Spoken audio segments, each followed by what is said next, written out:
আসসালামু আলাইকুম। এ নিউজ বাংলা সংবাদে আপনাদের স্বাগত। এবারে খবর। সংক্ষিপ্ত সংবাদ।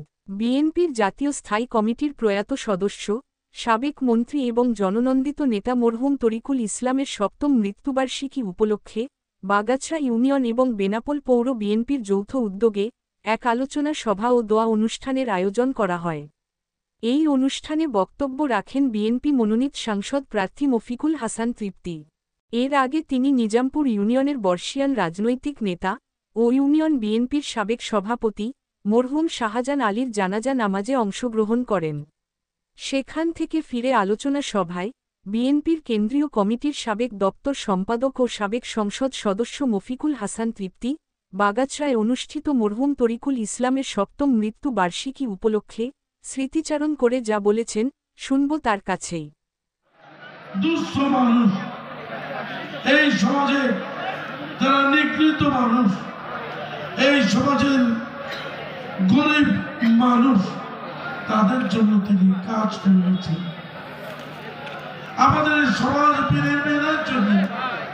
বিনির্মাণের জন্য তিনি জিয়ার সাথে হাত মিলিয়েছিলেন, হাত মিলিয়েছেন এবং তার জীবদ্দশায় এই যশোর জেলার যত উন্নয়ন দেখবেন, এই হসপিটালের উন্নয়ন, বিশ্ববিদ্যালয় তৈরি করা, আমাদের যা কিশোর অপরাধী তাদেরকে ভালো করার জন্য কিশোর অপরাধ কেন্দ্র, আমাদের যশোরে একটা মেডিকেল কলেজ তিনি তৈরি করেছিলেন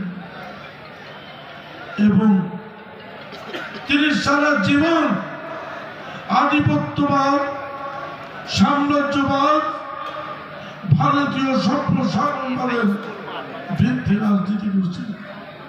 আজকে মানুষ পাওয়া খুব কঠিন। এ ধরনের মানুষ আজকে প্রয়োজন হয়েছে। কেউ কেউ এই দেশটাকে নিয়ে খেলা করছে, ষড়যন্ত্র করছে। কোন কোন দল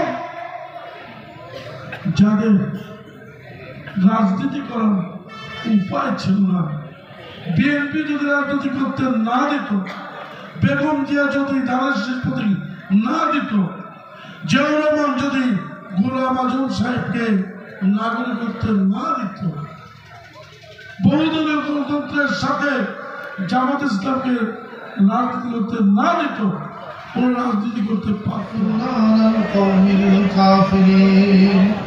ربنا آتنا في الدنيا حسنة وفي الآخرة حسنة وقنا عذاب النار আমি আপনাদের মালিক নাই রকম বান্দা আল্লাহ বাংলাদেশ রব্বুল আলামিন এই শাসক থানার সমস্ত নারী পুরুষকে আল্লাহ মেহেরবানি করে তুমি কবুল করুন।